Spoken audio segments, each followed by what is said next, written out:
everyone! We're back! Welcome to No Direction Beyond, the Starfinder news, reviews, and interviews podcast. I'm your host, Jefferson J. Thacker, also known as Param, and I'm joined by... I'm James. I write Code Switch. Excellent. Well, we've been at this for going on half a year now, and finally, besides digging our teeth into home games and Starfinder Society, James, you've embarked on a very special journey. Yes, the journey to find Dead Suns, or to complete it. The adventure path Dead Suns, that's what I mean. Right. I mean, our ability to actually explore the stars is limited to how much of a billionaire we happen to be at the moment, and I am really not batting very well on that score lately. No, I'm hoping to get shoved in the Tesla trunk and shot off with the next, SpaceX launch, but we'll see. Yeah. So, with the Dead Suns AP kicking off, and I suspect that many of our listeners might already be very familiar with the Dead Suns AP, if for no other reason than it seems to be the only thing actual players podcasts are doing right now for Starfinder. Gosh, there's so many of you all, and some of you are very good, but I really wish there was some variety out there. But currently, your choice is Starfinder Society or Dead Suns. It'll come with time. There's a bunch of third-party modules if you'd like to try them out. Excellent. Some of them are pretty good. But we're not talking about third-party modules today. No, I don't have time to run any more games, Param. What about you? I have very recently dialed back my commitment on running games, actually. Running 3 a week seemed to be a little much. You're running 3? Jeez, man. Take a break. Hit the showers. That's what I did. I mean, I threw down my dice and immediately walked into a shower. Turning it on or taking my shirt off might have been beneficial, but no. This is a bit of a tangent, but I'm actually stepping away from being a venture officer in order to more dedicate myself to my other commitments. You have a lot of commitments. Oh, and so many more coming. So many more coming. All right, so Dead Suns AP. Why? Why'd you decide to jump right into the AP? Well, let me just also preface this by saying I'm not going to go into spoilers about the AP. I'll talk about some overviews and some generalities, but nothing like, and then Luke kills Leia or something like that. Like, we'll keep that free. Why you go Dead Suns is because it's probably the best introduction to Starfinder that you can get. They do have the modules, especially the free one where you choose different pre-gens and you work with that. That's pretty good. They work that into Society. That's fine.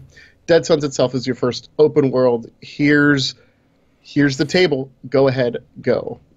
It follows a very outlaw-y, starry type of path where you are looking at stuff from the past as a way to advance your future. But your characters don't necessarily know that at the start. Okay. But that they learn pretty quick. So, how many players do you have in your campaign so far? I have 4 players so far, and I hope to gain none and lose none. The AP is, I think, balanced around 4. You could easily add a 5th or 6th and not have much difficulty. If you go lower than that, you're going to want to put in a 4th there as like a pre-gen or a GM character or something, because balancing the encounters is a little odd because of Starfinder's really tight math. Moving bonuses up and down can really be... It's really touch and go, especially if you're used to Pathfinder's math, where throwing around +1 or +2 circumstance bonuses don't completely break things. Currently, I have a mechanic, an android mechanic with the Exocortex, who's done his best to be the range character that he always believes he can be, and the robot in his head tells him he can be. He's working on it. We have a Lashunta Solarian, who went Armor Solarian while we're trying things that are very difficult. She's a little dissatisfied. The lack of Solarian armor crystals as opposed to weapon crystals makes her feel like she's a little stuck. I might work with that a little bit as she gets a little farther into it. Because right now we're also playing with a soldier who's focused on melee, Alex's human soldier. And while the Armor Solarian is a range character, It's kind of meant to be like a tank. Like I'm in the back, but I have a lot of armor, so it's okay if I get hit. And right now, the soldier up front with his armor is doing a better job, and it's like that doesn't feel great, especially when he's cleaving through people with a sword at an unprecedented rate. And lastly, we have a mystic dedicated to Triune. You've played 40K, right? Mm-hmm. Yeah, his thing is totally styled off the Omnissiah. So he's a human that just wants to shed all his parts and get closer to Triune. Okay. So how far along is that character to being very, very close to trying? I think he has like an Apple Watch, and Okay. he refuses to heal people because when your flesh is gone, it'll be fine. We can replace it with cybernetics. He's trying to stay away from healing and more towards actual damage, and eventually specking into like the summon monster line and stuff like that. So it's fun that they don't just have this, hey, I'm a heal battery, get out of jail free.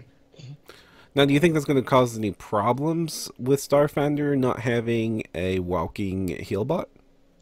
No, the stamina system actually works really well to kind of insulate you from that. You know when you're in trouble, and they've been in trouble. The end of the first book really did a number on them. But having that stamina system allows you the brevity to let people play what they want to play and have fun with it.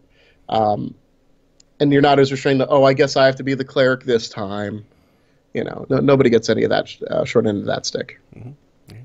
Okay, so for any of our listeners who aren't familiar with the Dead Sons Adventure Path, what is like the elevator pitch for this thing? The elevator pitch is joining the Starfinder Society. The Starfinder Society, they give it a bit in the actual like organized play background, but this AP still comes off of that, where you at the beginning are sent to meet with an agent perspective of joining the Starfinder Society, and then you end up with some Starfinder Society and then bigger world intrigue.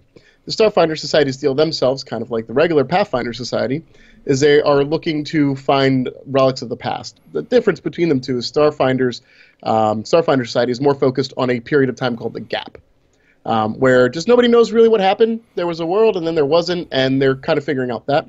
And more specifically, and this isn't so much in the AP, but in the Society line, they're looking to see what happened to an expedition of theirs that went to explore a Gap site. In the AP, you're more towards that, hey, go find us, Gap stuff, find out some information relating to, because that information is the most important thing of all. So your pitch is, you're going to come, meet up with them, you're going to see if this isn't something that would suit you well for Allegiance. So it's pretty well suited to your intro RPG people that are like, I guess I'm at a bar and I get hired to do a job. I don't want to think too hard behind it, and that's perfectly fine. So it's a good jump in. Mm-hmm.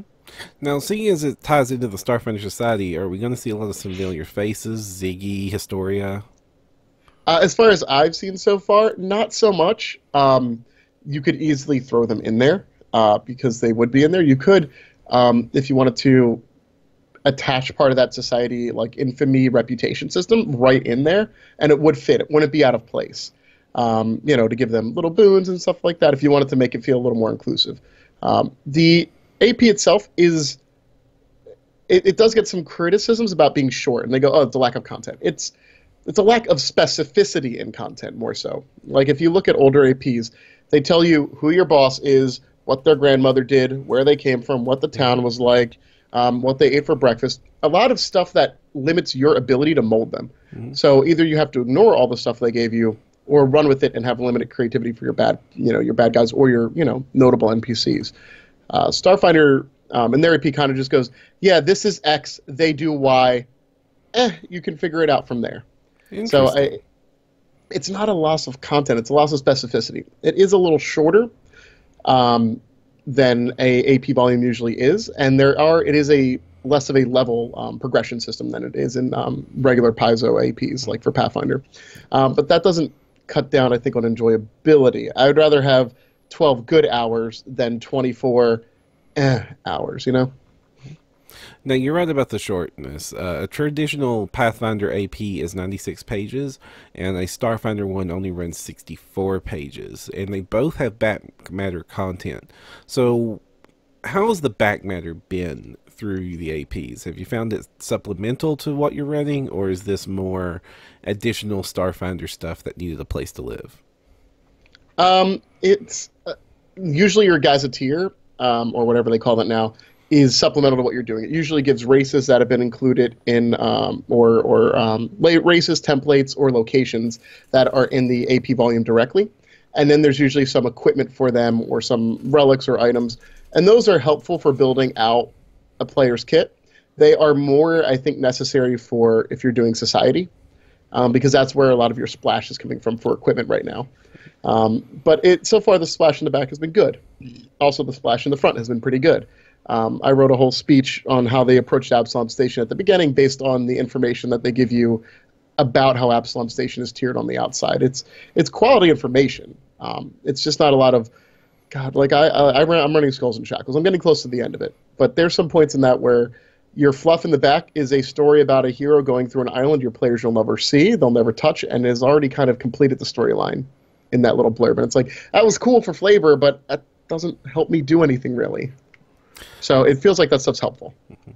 Yeah, I do have to admit that sometimes I don't pay all that much close attention to the back matter unless it directly ties into what I need to run in an AP.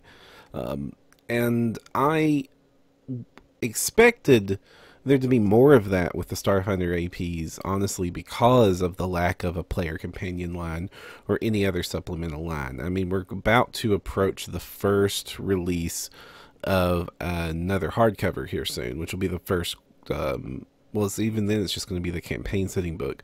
So while it may have some splat-like material, even that's not your traditional splat book. So besides the core rule book, there hasn't been a lot of room for expanding the player options in the game, and I half expected the back matter of the APs to try to patch that hole.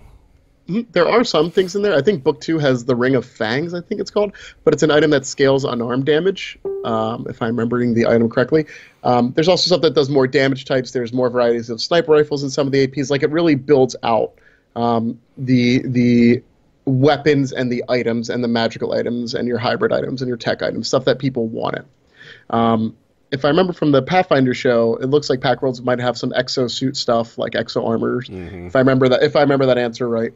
And a couple other things to help boost that a little more, stuff away from weapons. But this at least allows your characters to feel like they're wielding enough variety that you're not just like, I'm the guy with the gun. No, I'm the guy with the gun. No, I'm the guy with the gun. So it's the back matter is helpful. Your players just have to be able to see it. And if you're the one running the AP module, you're going to either have to have them be subscribers anyway and get it, on their own, or you have to kind of be forward and go, hey guys, these are also other options that I'm allowing.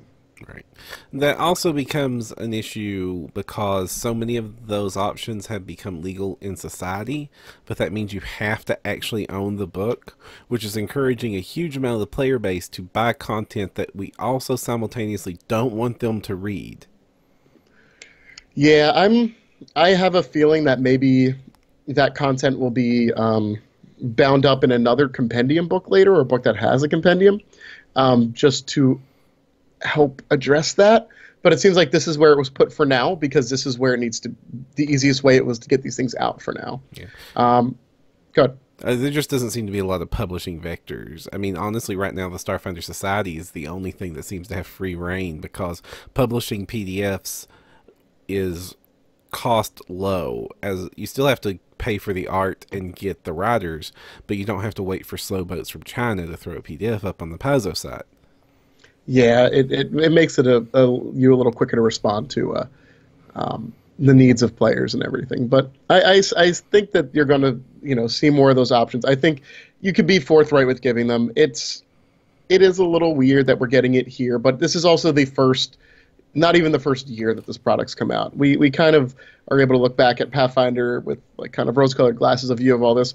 It took like till, what is it, the Advanced Class Guide for the Barbarian, I think, or Advanced Player's Guide, sorry, for the Barbarian to get feats that made it so it didn't die when it was raging. I mean, I always thought that was a feature for the Barbarian, not so much a drawback. Just burn up your life because, I don't know, you're angry and then you're unconscious. Exactly. Raised Dead exists for a reason. I mean, Reincarnate exists for that same reason. Mm-hmm. Now, how's the players been receiving the adventure? the players have been receiving it pretty well. They came in wanting to play these, explore their area. They're very excited about characters. I even let Alex use one of his, third-party written character themes for his little child soldier boy. So they're pretty open to the story. It does kind of make the assumption that you are an explorer type, as opposed to other adventures where it's like, well, now you have to, like you're shoehorned in. Like Reign of Winter shoehorns you in very hard, very quickly to say you have to do this. Oh, yeah. I mean, I've never seen quite the God-moded railroad of any adventure path before. Yeah, and it's also one that doesn't necessarily, it doesn't force you to stay in, and it doesn't give you incentive to want to stay in with your character unless your character likes A, adventure, or B, money. Mm-hmm. So if you have a personal backstory of Vendetta, it's relatively difficult to fit it in to the AP. There's ways that you can, but it's not as easy as something where, like Kingmaker, where if somebody's backstory comes up, you have a easy way to kind of slide it in there. Because Dead Sons is predicated on going to the stars and seeing a lot of new things in places. And, man, you're not going to find the guy that killed your dad, light years away, most likely. So that seems to be, actually, you mentioned Reign of Winter, but that seems to be oddly copacetic here, because I'm running into the same problem in my Reign of Winter Pathfinder group, where a lot of my players brought in, like, personal motivations and stuff, and I'm like, yeah, you're going to be literally light years away from this, and none of that matters anymore. Mm-hmm. Yeah, it's just a quick aside from the Dead Sons Adventure Path that I really like. The Reign of Winter Adventure Path makes it very hard to pick up on those. My GM was very good and creative with getting my backstory stuff in there. I kept for a secret 2 years that I had a brother, and the only reason I was doing this was to look for him. 2 years, nobody knew why I was there, and then at the very last session, they go, "Oh, and that's your brother." I was so proud. Yeah, and I played an evil character the entire way, and my one wish was like, "Hey, I want him to be like he was before he was kidnapped, like the day before. I want him to have no memory of this." Like this altruistic wish. It's like, take that, all you nerds that called me evil. But yeah, so it's like one of those. It's hard to fit it in. You can definitely find a way because it's Starfinder. It's a world of infinite possibilities. So you can find a way. It's just going to be shoehorned. It might not be the way that you want it to be.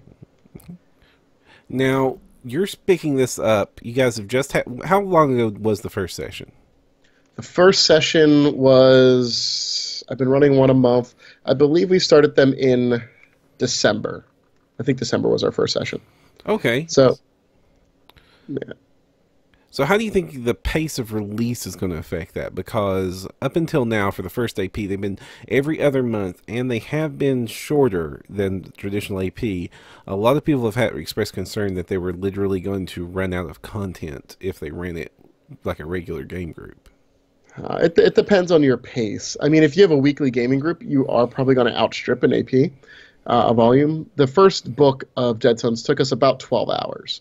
It wasn't particularly long. I gave them, they haven't used it yet, but I gave them a slightly refined version of the crafting system to encourage them to do stuff while they're on a spaceship for long periods of time. But you will outstrip it pretty quickly. In fact, there's some places that I know that have been running the first volume of the AP as a day-long module. Oh, at cons. Yeah, you could totally get away with it if you really wanted to push it. A lot of the value in it relies on role playing and that keeping open thing. Like for instance, there is a couple groups that you meet, and there's different ways to contact them. The book gives ways on how to do this. It's no big secret. It should be no big secret if your players can roll above a 10 culture check. But you should be open to finding out other ways to do this, like listen to them instead of shoehorn those options, because you can get a lot of mileage out of that. And with how the core rulebook functions out, stuff like services and your general cost of things, it's pretty easy to benchmark, like to eyeball how much a side adventure costs. Like I had them figure out how much bail was for somebody to work on that as an angle for a NPC group, NPC something. So. That was a good side encounter, and based on your, especially if you have the Alien Archive book, where it gives you your tiers based on CR, you can easily look up those and just give random skill checks. So you go, roughly, if I think this person's 1/2 CR, their perception's roughly this. So it's pretty easy with how the Alien Archive is, just to kind of really messily do social encounters to help expand those. Are you going to be? Do you find yourself adding a lot of customized content besides the side? Is the side adventures become a significant chunk of your adventure time? Yeah, so one thing that I really like to do as a GM is I don't like to say no. I always like to say yes, but. So when my players are generally hesitant to jump all on board on an idea, even if it sounds good, because they're like, what's the best option? What do I want to do best? What gives the best return on our time? So what I usually do when they get into this, headspace of, oh, we're paralyzed with choice, is I go, I'm going to go to the bathroom. You guys take 2 minutes. You guys figure out what you want to do, and I'll come back. And I'll come back and I'll listen to that idea, even if it's stupid. Even if I think on the surface it's stupid, I'll listen to it. And I will try to see how that would work, and I'd run them through the consequences. So I like to play a really open-style RPG. I like them to make mistakes, because mistakes are way funnier than successes. So lead them into those traps. But I find myself ad-libbing a lot of encounters. I don't really go out of my way to create like side encounters or side stories. They just kind of happen based on how they want to go about things. And once again, the cost of services, the Alien Archive stat arrays, it makes it really quick for me to just go, this is roughly this. And there's plenty of room to throw stuff in. I would caution against throwing in more encounters. The first book is jam-packed full of encounters, and some of them are particularly difficult, especially towards the end of the first book. But you won't need to be throwing out encounters. What you will need to do is look at the FAQ, which we'll talk about a little later, and know how the tactics of the enemies work, because that makes a big difference on their effectiveness. And that will be your combat. Look to give them more social things. Look for them to step out of their shell, make them uncomfortable, because this is a cyberpunk world. Well, not cyberpunk, sci-fi, sci-fantasy, cyberpunk, basically. Now, half of the Starfinder is the star part. So how, without going into spoilers if you can, tell us about how the amount of ship combat the adventure path seems to be affording you. You will see ship combat within the first book, and you will see some at the beginning of the second book, which could be part of the first book, depending on how you prep it. It gives a safe place for your newbie space people to figure out what they're doing. There is the kind of weirdness in that looks like the expected party is 4 people, but there's more roles on a ship, so they do a little bit of switching. I have run into this, and I do not know how to solve the problem. So there's a couple ways that you can go about it. There's secondary actions, which allow, like when you're piloting a single-person fighter, you can move and then you can shoot one gun at a -2. You can have players take those secondary actions if they want to do gunnery at a minus, or if your pilot wants to shoot a gun at a -2. They're not in the same area, which can be a little issue, but if you would just want to hand wave that part. Generally, your spaceship combats aren't so difficult as that is a killer. It would be... I think later on I'd have to see how they perform. It might behoove to do like an auto target or like kind of stationary crew member who kind of can be wheeled to an area, who's not really a person. It's like a iPad on a Segway that just operates one of their sections. You'll probably find plenty of NPCs throughout the AP, so having one of them aboard to kind of take over that supplementary role shouldn't be too hard. But it is a little wonky where you're like, hey, we have 3 gun arcs, and we need somebody to pilot the ship. So it's like, nobody can go on science officer, nobody can go on engineer at that point. So also, part of that is their planning, making sure that they know what arcs they're in, arcs they're going to be, that they know where their captain's going to go, because if they all go, we only have room for 2 gunners, we're going to go front and we're going to go port side, and then your pilot takes you around starboard side, it's like, great, now we don't have anybody to shoot a gun there, making sure that you're all together. So it's a cooperative teamwork thing. They should do better once they start learning teamwork. But you'll get ship combat. Now, speaking of teamwork, how is the team itself cohesive? Are they developing strategies? The strategy right now is push the boy soldier out front whose age gets lower every time they mention it, and he'll either kill it with a sword or he'll be knocked unconscious, and then the faithful of Triumph can pick up the pieces. So if this is going to continue with the kid getting younger every time he comes up, when does he have to make the stats for the pregnant mother? We haven't gotten that far back. We have kind of just. I think he started out as 17, and every time they mention it, he gets a little bit younger. Uh, yeah, so it's like 17-year-old. Why do you have a 16-year-old with you? So, um, but he's kind of been their melee beatstick because man, melee damage really ramps up really quick. It seems to level out as you go a little farther, but at the beginning, being able to just put static strength behind a damage along with eventually getting specialization behind it is really, really powerful at those lower levels. Is he also going down as frequently as we theorized that the front combatant would go down?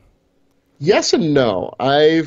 He I also had a little bit of a boo boo with a rule that I will discuss in a minute, but he's gone down as much as I expected him to, which is roughly every other fight. Okay.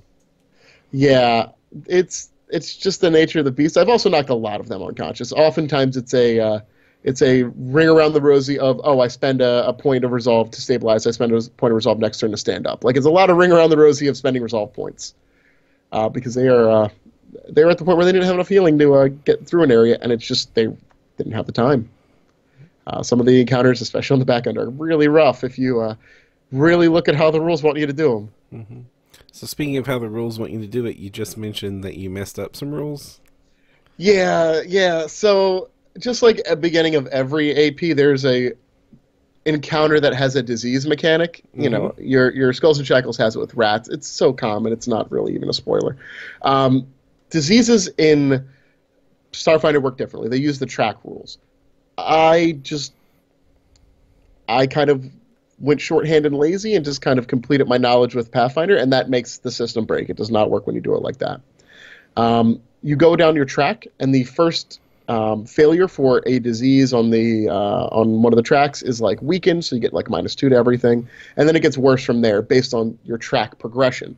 Doesn't matter what it says on the disease, like secondary effects, like that is secondary. I kind of forgot that and went like base Pathfinder, where I go, oh, that's what happens if this hits gestation, or hits manifestation. So I also inconveniently forgot that the DCs don't change. In Pathfinder, when you're repeatedly inoculated, the DC goes up. It's harder to shake off, typhoid when people are coughing on you. A lot of them. So this character kept getting that. Eventually, their DC was like a 22, which is not succeedable with any regularity at that level of Starfinder, not even a little bit. So we kind of waved it off because I made them spend time to clear this.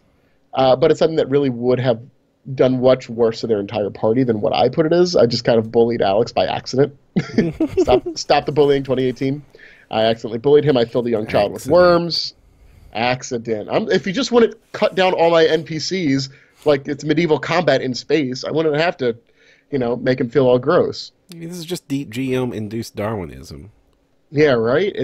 So, read through those rules, make sure you know how those things progress. They are a little weird because it talks about, in the core rulebook, it talks about multiple getting afflictions. What is that? Contracting of afflictions. In the poison sections, but not the disease section. And it's supposed to work like how it does in the poison section. Because Alex not liking being sick is all get out, talked about it. And there were some devs that ended up kind of commenting on it like, oh, this is kind of how it should work. So you might get a clarification that multiple diseases are like multiple poisons. You might not. Just, work with it. Realize what you're doing. I feel bad. It's all right. I'm sure that he was magnanimous and understanding and forgiving. I mean, he has to be. Oh, yeah. There was a scheduling conflict. For those of you curious as to where Alex is, he's not able to join us due to a scheduling conflict, and he will be rejoining us. We have not kicked him out of the podcast or anything drastic like that. I mean, I may have sold him to the highest bidder. Starfinder does allow slavery. Yeah, it's not a good practice, but I just bought a house, so I need money. How is the house hunting? Oh, over. I bought a house. Oh, well, fantastic. The view. Yeah. You found a room in your house just like the one you usually broadcast from? Oh, no, we're moving a little bit later because it needs some repairs. But I will have a whole Starfinder/RPG room with big gaming table and everything, so I'm very excited about that, where I can run this, and I'll actually have room to keep all of my Dead Sons paraphernalia. Mm-hmm. Are you going to go with like the digital tabletop? And like you're going to get to design from scratch, man. My friend has a digital tabletop. I'm not a fan of them. I don't know if you know this. Gamers are awful at like respecting property after a while, and somebody just touches that, it breaks. I don't need all that. I've been using like 3D Terrain. Like I did a blog about it, but like for instance, magnetized like walls and stuff like that. So I prefer them to have 3D terrain that they can move around in. The Hearst Arts. That's the plaster stuff, right? That's the stuff out of Dental Plaster. And I actually didn't make enough for the entirety of one of the dungeons, so I had to rebuild it and rebuild it as they're going, and just like mark off where they've been. But it helps them realize what tight spaces you're in. So it's been fun. I've played Mass Effect 3. You just build that into the encounter. The dungeon is literally rebuilding underneath your feet. So yeah, and I've got, so they've started making WizKids and Reaper. They've started making a lot of plastic terrain. Like I bought a dumpster. I didn't think I'd ever buy a dumpster, but I have a dumpster that I'm going to place whenever we do nightclubs again. Like there's so much good, and also with war games like Infinity, there's a lot of good, fun, appropriate terrain out there. Also, I see if I can find one around here. I think I packed them all up for priming. There's a person who works off Facebook. It's like Low Poly 3D Designs that will make very low poly scenery, stuff like tables, chairs, your base stuff that you don't want to pay a lot for. And he makes them pretty cheap, and I've gotten quite a few things off there, and I've been pretty happy with how they've come out. So, like, as far as 3D maps, you're going to lose out on a little bit because people get tired. People go, is that a door? Is that a wall? If your people aren't paying attention. If you have stuff there, they're going to realize, oh, I can't go down here. Oh, this is claustrophobic. It's a more fun experience. Now all you need to do is strap tiny little GoPros to the miniature's forehead so they can get first-person views. I mean, it would just be knocking them over because they go unconscious. Oh, well, that's fine. But yeah, so the AP does have a fair amount of indoor segments, but you do eventually get to explore other places. So like when we were doing the mechanic review, we were kind of like, hey, everything's contingent on you being around computers. I will tell you there's parts in the AP where you're not exactly going to be close to a computer, or you might be close to something and you're not sure it's a computer. So if you're a GM, be nice. People wear computers on their wrist. You have cell phones. Throw your mechanic a bone. Help them. Now, you mentioned Outlaw Star as a similarity. Any other sci-fi similarities you've noticed? Outlaw Star is the biggest one. Also, I've just been rewatching that because I really, really enjoy the pulpiness of that. I like spaceships that can punch. Yeah, why are they stronger? Because they have grapple arms. I don't know. Apparently, that makes them stronger. But it's hard to find as weird as it sounds. I like the world of RWBY, even though it's not a nearly direct comparison, but how they link magic and technology into a not exactly super high-tech setting, where you have guns that are also nunchucks, and you have people that manifest, elemental magic with, basically magic powder in areas that are like rural villages, but also there's a big military that exists on another continent. Like, you seem to get all of this. You do get a lot of your hard Blade Runner, or Mass Effect. In fact, I just stopped calling it Absalom Station. I started calling it the Citadel. Yeah, I just call it the Citadel because Absalom Station is too much. So you have a fair amount of that, but with the application and use of magic, which is something that does not exist as much in the Mass Effect world. They do their little psychokinesis, occulty stuff, but not actual magic. Things like a regular Magic High School or Outlaw Star that really, really push magic as a thing that you would do in the 23rd millennium. They really spring up the forefront. And not so much Warhammer 40k. I see a lot of people going, 40k. 40k is Grimdark. 40k is the tabletop version of Rocks Fall, Everyone Dies. It's Heresy, and then you're Exterminatus. Like, there's not a game there. No. It's just living like a rat. And magic is like stupidly risky in 40k. It's like I may succeed in accomplishing this thing, or I may open up a gate to hell and forever warp my body. No, so the actual, because I started playing 40k again, the actual rules of failing magic are, an evil demon comes through my body and I hurt people around me because I explode from fragments of this demon manifesting because I was the pinprick of light in their area. It's like, dude, that magic is horrible. No, why would you ever practice it? Burn the witch. I'm fully with them. Burn the witch. But probably closer to Mass Effect with magic. Outlaw Star. You can go cutesy and poppy with it. You can go Flash Gordon, you know, what would you call that? Jet Set, that kind of weird. Oh, the retrofuturism stuff. There we go. There we go. All I'm thinking of is yellow and green panels. That's all I could think, and I forget the word for that. But that whole retrofuturism, you can go that way with it. You can go Star Trek with it, or you can go more modern sci-fi, and it all seems to fit. If you went Star Trek with it, it would be pretty fun because not messing with other species. I cannot imagine a player group that would ever, in any circumstance, maintain the Prime Directive. No, no, no, no. Anybody in RPG never maintains the Prime Directive. They go, we want to maintain the Prime Directive. Oh, they have stuff in their bag? I take their bag. RPG players are the worst. Oh, well, it's a long-standing tradition. It is, but they're so not the heroes, and they never have been. They're just accidentally the heroes because you pay them. All right. Well, speaking of accidentally the heroes, we will be right back in a moment as we go over some of the news, including the FAQ for Starfinder. Ooh.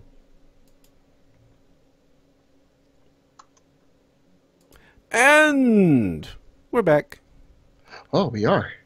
So, besides prepping for Adventure Paths, there has been a little bit of news for Starfinder that's come out, some of which has broken on this show during previous episodes, or more specifically during the Eric Mona interview in No Direction. But this is our first chance to really get our teeth into some of this news items. So let's start off with what we talked about. A new FAQ has been released for Starfinder, and this time we are actually having some real class balance issues and more corrections. There don't seem to be this isn't anything like the shifter rules we saw for Pathfinder last week, where the class was basically being rewritten from the ground up. This is more, well, that's obviously how that was supposed to go, so let's fix it. Yeah, it's a definite upgrade. It clarifies probably one of the biggest things people had issues with was the operative being too good. Yeah, the operative being too good. Well, specifically, ghost operatives being broken. For those of you who don't know, the operative usually has some specializations that determine how it does its trick attack and some of the skill bonuses it gets as it goes about being its ninja spy self. Now, when those skills happen to not tie into its primary attribute, they get a little bonus when they're used in order to keep them on competitive edge with the ones that use the stat you're going to pump to infinity. And beyond. Yeah. But one of those specializations, the ghost specialization, happened to have that +4 bonus that was given to the other specializations, but it uses dexterity. So you were able to basically become God among men, never fail this roll when you were ghost specialization, because if you were an operative, you're going to have a 16 minimum, up to 18, maybe not probably, but eventually yes, 18 dexterity, because there's very little reason you wouldn't. It's your primary attribute, it's your guns, it's most of your skills, it's the your super operative melee weapons. It's your super stat. And it also ties into the skill you're going to use for your main class ability, which is to do the trick attacks. And with that +4 bonus, it just seemed out there. Also, because it was the only Dex one that had the +4 bonus, and there was an explanation given on the forums that the +4 bonus really was to make up for the skills that didn't have Dex bonus. This correction we saw coming from a mile away. So, Ghost Specialization Operative. Let me get the exact wording here. It says, is it supposed to get the +4 dexterity space skill bonus to perform the trick attack? Nope! The Ghost Specialization only gives a +1 bonus to stealth checks made to perform the trick attack, bringing it back in line with all the other specializations. Ding dong, the witch is dead. This wasn't the worst part of the operative, but it was definitely... Well, there were a lot of ghosts out there. It limited variety. You didn't see many other types of operatives. And I find it surprising. I wonder how many rebuilds we're going to see in society because of this. I mean, the operative is still a top tier class. Now that it's behaving like it's supposed to, and like we said, how did you not see this coming? It was so obviously an error, not intended. Yeah, if you were min-maxing based off of it, if you ever play that type of style, you have to realize that it's eventually going to change. It's okay. It was fun while it lasted. Some other FAQ items related to the operative is that the debilitating sniper trick is supposed to actually function like intended. Yeah, it works now. You can actually use it with a sniper weapon. Yep. Before the action economy wasn't there. Yep. So basically, it says that if you have the debilitating sniper or any other special ability that specifically allows you to use trick attack with a sniper weapon, using trick attack with a sniper weapon counts as taking a move action to aim the weapon and use the range increment listed on the sniper weapon special ability. You can do this even with unwieldy sniper weapons. Now, this was a necessary correction in the language, but if you just go by the normal rules of more specific always trumps less specific, this should have been more obvious, but this at least clears it up. There's a lot of clearing up language in this FAQ, such as, can you make a trick attack using stealth even in a situation where you can't use stealth, such as somebody has direct line of sight to you in a brightly lit room and put dust on you and has a cat's laser pointer right in your eye, then yeah, you can still use the stealth skill to try the trick attack. Just because you can't actually go into a stealth condition doesn't mean that you can't use your class ability as it's supposed to be used. Yeah, you can keep your neon glowing hula hoop and do them. Yep. Some of the mechanic also was the recipient to a little bit more corrections. I say some of the ones that are more important is that the Mechanics Drones does not have to pay twice as much to get its weapons despite its different size, because it says that it's an exception to the rule that its special mount is meant to hold medium-sized weapons, not tiny weapons.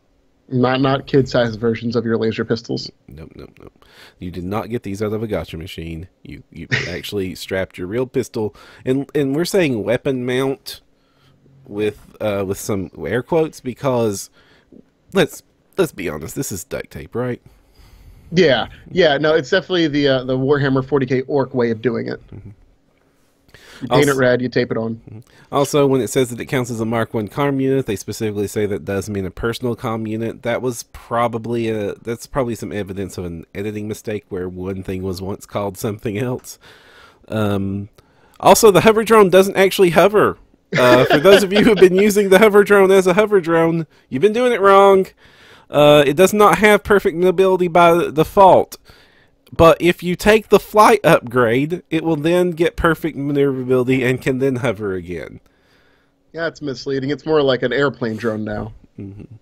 Well, as somebody who has piloted the drone, it usually does take a little bit of finesse before you're able to actually hover that darn thing. And the more expensive upgraded models that have the GPS stabilization unit make that much easier. So this is at least true to life. Yeah, in this game, true to life. Yeah. All right. We also have one about the Solarian's Stellar Rush revelation. Mm-hmm. That as long as you try to bull rush, you get fire damage. Yep. Even if the bull rush fails, you just have to try to bull rush them. Yeah. This is a buff to that ability because of how ridiculously hard it can be in Starfinder to attempt combat maneuvers. And succeed at them. Attempting them is easy. You just say, I want to do this. Right. Succeeding them is very difficult, especially if they are bigger than you. Mm-hmm. All right. Beyond that, this is actually a bit of an older upgrade, but you called it out during the pre-show. But there is a clarification that was published actually back in the November update that we didn't draw attention to, but needs to be drawn a lot more attention to, is that under actions on page 322, it states that class features and items affect crew actions only if specifically noted in the class feature action. This means for starship combat. And what this meant as written is that even if you had bonuses and class abilities that gave you advantages when using the very skills you wanted to use in starship combat, suddenly all those abilities turned off for no reason. Your envoy was suddenly not charismatic anymore and couldn't give speech as well. No. And of course, every class had some sort of boost to some skill somewhere, and those all turned off. Well, no! The answer is no! This is actually going to be a change to the way the game works. When the action is taken in Starship Combat, calls for a skill check, any class feature that grants a bonus or allows a reroll with a relevant skill applies when using that skill as part of Starship Combat. This is now an exception to the rule. Posted November 28th, 2017. So we will likely see that in an errata when they do a reprint of the book. Yeah, I mean, I've been kind of just going through with it, and nobody's ever called me on it because I thought that was the weirdest thing, and yeah, and there was a clarification to back it up eventually. So it's like, good. I'm glad I wasn't too far off, but it was weird. It's like, hey, you don't get to be good at talking, Miss Intergalactic Pop Idol. It's like, well, I'll take my ball and go home then. It was very weird. And then there was an errata for the Alien Archive. Yeah, there was one clarification, and basically they're both clarifications. One is if you're using a PC from the Alien Archive, like a player race, you don't get the graph on top. The graphs are for NPCs only. You don't get, if you pick a Barathu, you don't get the Barathu graph on top of it. Also, the other one was, hey, these races don't have hands. How do they do things? They do things. They find hands. They put it in their little straps. Mm-hmm. They're not going to gimp races because they don't have hands you can see. I mean, even starfish have little tendrils that come out when they need them. You don't know. Mm-hmm. We've never seen an Urgog try to play chess. I mean, watch any sci-fi show ever. The little tentacle just wraps around the trigger, or they get little adapters, or the equipment is catered to their specific shape. I mean, this is a future where we can fabricate anything in a limited amount of time using superplastic. I'm pretty sure that they can manage to account for 3 fingers as opposed to a tentacle. Yeah, right? It's just a glove. That's just a prosthetic glove. Mm-hmm. But yeah, that's just in there as a clarification.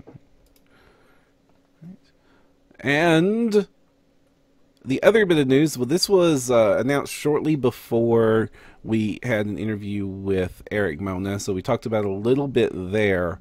But there's going to be a change in the publishing schedule going forward for the Starfinder Adventure Paths. Part 1, it is going to monthly. Yay! Woo! More content, Woo! More adventures. And also, it is changing into weirdness because there's going to be a 6-part Adventure Path released, and then 2 3-part Adventure Paths. And one of those Adventure Paths will not begin at first level. That wasn't the exact quote, but it was, we cannot guarantee that they will all start at first level. So there's healthy room there for you to get a second adventure in maybe with one of your characters, because Dead Suns only hits a cap of around, I think, either 11 or 12, or maybe even 10. The cap isn't very high on Dead Suns, so you could take these characters on other adventures. I think we did press Eric Mona during the interview to clarify that one will not be first level. Okay, I forgot that part. All right, so okay, I think this is smart, and I do think that, okay, we needed monthly adventure paths. Also, yes. Starfinder does not have the wealth of backlog of the whole other module line supporting it that Pathfinder had. So these 3-part adventures will provide shorter format adventures that Starfinder would never have gotten access to, barring an expansion of releases in some form. And I think it's a great way to handle the game going forward. I don't see any downsides to it, actually. No, being able to take your characters on other adventures is one of the, I think, most fun things about it, like Pathfinder Society, is where you say, oh, my character got to do X, Y, and Z instead of my character spent 17 levels trying to fight a dragon. You know, it allows you to have a little more lineage, a little more history. I think it's pretty fun. I was going to go somewhere else with that, tag off of that, but the fact that they're split up too, because I think the 3-parters won't be directly after each other, like from what I was hearing. Does that seem correct? Like it was a 3-part, then a 6-part, then a 3-part, right? I have not heard of the exact release schedule yet. Yeah, okay. I can't confirm anything. I had been lobbying for a crazy release schedule of staggering them. And I mean, even if the 3-parters are only 3 books, based on the first book of Dead Suns taking roughly 12 hours, you know, that's at least 36 hours of content based on that, which is, I think, for a 3-month span, pretty pretty crunchy enough for a average gaming group. If you are ordering the Amber die and blitzing it out, yeah, you're going to run through it. But if you're, a group of people that get to meet once or twice a month, that should subsist you. Well, some of the last few modules, when they switched to those Uber modules that were twice as thick, and those were pure adventure, I say that would probably be the equivalent of 3 volumes of AP once you account for the back banner. Yeah, yeah, and we may or may not see as much like stuff in the back going forward with APs. We may see them eventually story out as they fill in equipment gaps that people are used to coming from other RPGs like Pathfinder or D&D 5e, because there's just a lot of stuff missing in Starfinder as of right now. So they're just patching stuff in. So you may see that equipment section get a little smaller. You may see that be replaced with a couple more pages of adventure. You're going to have plenty to play with. Yeah. Plus, the release of the new Adventure Pass would be after the Armory is released. So I think that's how that's going to line up. Yeah, the Armory should be either coming out or already out by the time these launch. So that should also put a big giant patch in the problem with the very limited equipment section.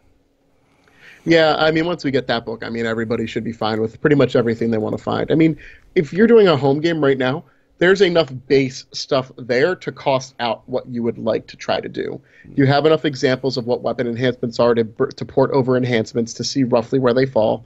You have enough to figure out what limbs are, maybe more vehicle stuff, but those rules haven't seemed to be as popular because they're the middle child between Starship and regular combat, but you might see more stuff for them. The only thing that might be hard to figure out is the armor balance, because that is based on a math formula that Alex has confided with me makes his head hurt. So doing that on your own might be a little iffy. So once we get more backlog in on that, we should be good. Excellent. And the next news item would normally be a shout out, but this show doesn't have a shout out section. I guess it could have one, but we haven't done that yet. But I did want to get a little bit of debatey about this, or at least coolly about this. This is, hang on with me, okay?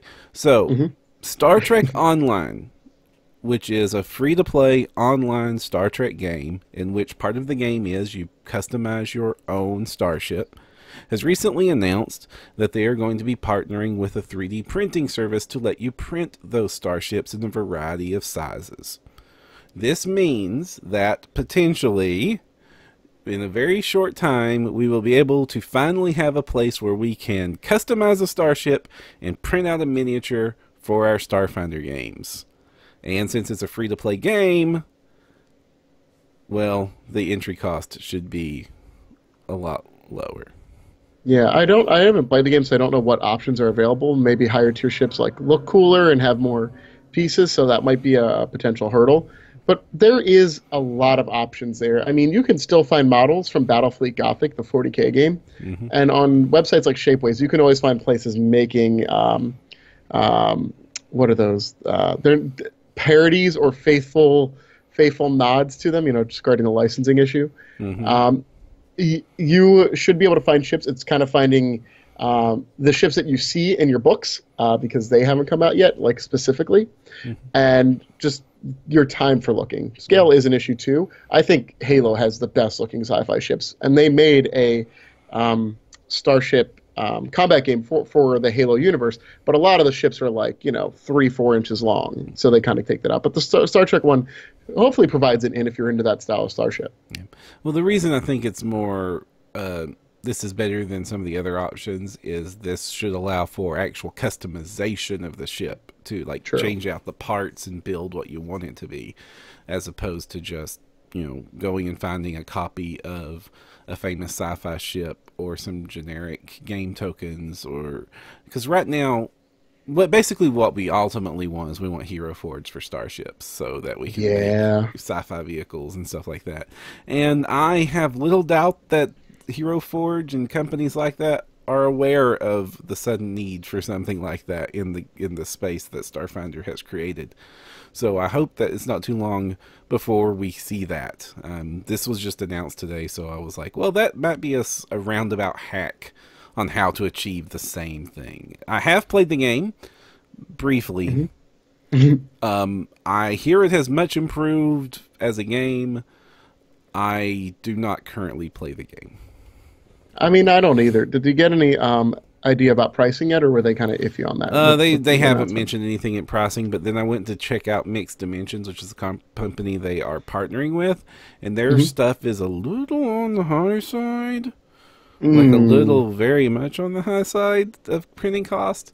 And the only other, Like in the hundreds or well, the stuff they were offering were like statue-sized mm. pieces, like 12-inch tall Oh, stuff, and that was like $400 or $500, which is not the scale we would be wanting these in. no. They do have an example of one of the prints that they said they printed out as a 12-inch model. Now, they did make very clear in the announcement that these would be available as different options and sizes. So they just Hmm. their most impressive one is the one they led with, which is hand painted, high resolution, really cool looking starship. But moving forward, I don't think that's what we would be looking for as a game mechanic. Now, this is not the first time a game company has done this. Famously, Hmm. World of Warcraft had a 3D printing option for their character models. I forgot about that. Yeah, I ordered one of those for my gnome mage, and those cost $150 each back then. But of course, that was years before 3D printers were purchasable in homes. I think the ultimate solution will be some sort of service that eventually gets created where we can have SDL files and can just print these at home on their home printers.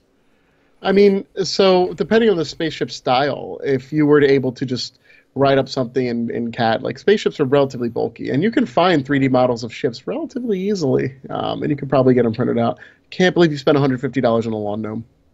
It's not even a lawn gnome; it's a paper gnome because they use the paper model for 3D printing, and it's in a little dome of glass.